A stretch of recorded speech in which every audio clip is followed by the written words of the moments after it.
किसमें आता है? किसी भी महीने का प्रारंभ होता है, पहला पक्ष कौन सा होता है?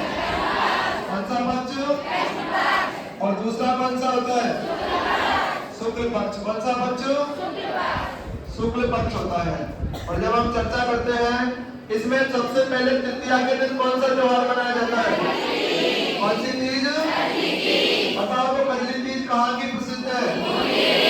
कहाँ पे मनाई जाती है? भाद्रपद तृतीया। और षष्ठी के दिन हल षष्ठी। कौन सी षष्ठी? इस हल षष्ठी को हम क्या कहते हैं? बलराम जयंती। कौन सी जयंती? अष्टमी को कृष्ण जन्माष्टमी। अब मुझे ये बताओ मैं याद कैसे करें? कंफ्यूजन जब होगा तो कैसे करेंगे? क्योंकि कृष्ण काले थे या गोरे? तो इनका जन्म भी कौन से पक्ष में? और इसके बाद में आती है नवमी, और नवमी के दिन मनाया जाता है कौन? गोगा नवमी। कौन सी नवमी? बोले तो कृष्ण के एक दिन बाद। इसके बाद में आती है बारस, और बारस को कौन सी बारस? बच बारस। कौन सी बारस? और इसके बाद में अमावस्या को, भाद्रपद अमावस्या को कौन सी अमावस्या? सतिया अमावस्या। और झुंझुनू में यहाँ सतिया अमावस्या का मेला लगा करता था। वर्तमान में सती महिमा कानून के तहत इस मेले पर क्या लगा दी गई है? रोक लगा दी गई है। इसके बाद तृतीया के दिन मनाई जाती है रामदेव जयंती। कौन सी जयंती? रामदेव जयंती। और इसके बाद में चतुर्थी के दिन मनाई जाती है गणेश चतुर्थी। कौन सी? गणेश चतुर्थी मनाई जाती है। इस दिन गणेश जी की स्थापना की जाती है। क्या की जाती है? गणेश जी की स्थापना की जाती है। और पंचमी के दिन मनाई जाती है कौन सी? ऋषि पंचमी मनाई जाती है। कौन सी पंचमी? और छठी में सप्तमी को उस दिन मनाई जाती है देवनारायण जयंती। मेला लगता है आसंद भीलवाड़ा में। देवनारायण जी का मेला लगता है आसंद भीलवाड़ा में। अष्टमी के दिन मनाई जाती है राधाष्टमी। और राधा जी कैसी थी? काली या गोरी? गोरी थी। तो जब राधा जी गोरी थी तो उनका जन्म भी कौन से पक्ष में होगा? शुक्ल पक्ष में। इसके बाद में दसवीं, और दसवीं के दिन मनाते हैं हम तेजादशमी। कौन सी?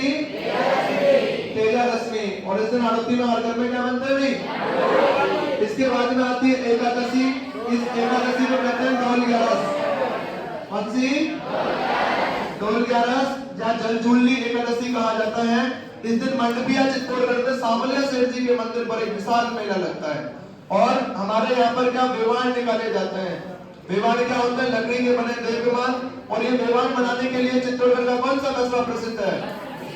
बस्ती चित्तौड़गढ़। कौन सा? और चतुर्दशी के दिन मनाई जाती है अनंत चतुर्दशी। कौन सी? अनंत चतुर्दशी। इस दिन गणेश जी का क्या किया जाता है? विसर्जन किया जाता है। और जो पूर्णिमा आती है, इस पूर्णिमा को कहते हैं हम कौन सी पूर्णिमा? श्राद्ध पूर्णिमा कहा जाता है। कौन सी पूर्णिमा कहा जाता है? श्राद्ध पूर्णिमा कहा जाता है। तो बोलो सभी, तृतीया के दिन, षष्ठी को, अष्टमी के दिन, नवमी को बारस, और द्वितीया के दिन, चतुर्थी को, पंचमी को, छठवें सप्तमी को, अष्टमी के दिन, नवमी को, दसवीं को। इसके बाद एकादशी को और चतुर्दशी को। अब मैं आपसे प्रश्न पूछता हूँ, आपको उत्तर शुक्ल और कृष्ण के नाम से बताना है, ठीक है? चलो बताओ, जन्माष्टमी कब बनाई जाती है? जन्माष्टमी कब बनाई जाती है? भाद्रपद कृष्ण अष्टमी को। फिर पूछा जाता है कजली तीज कब मनाई जाती है? भाद्रपद कृष्ण। कजली तीज कहाँ की प्रसिद्ध है? आगे इसके बाद पूछा जाता है कि तेजादशी कब मनाई जाती है? भाद्रपद शुक्ल। और राधाष्टमी, गणेश चतुर्थी, रामदेव जयंती, भाद्रपद शुक्ल द्वितीया के दिन मनाई जाती है। भाद्रपद शुक्ल द्वितीया के दिन मनाई जाती है। कौन? रामदेव जयंती। कौन सी?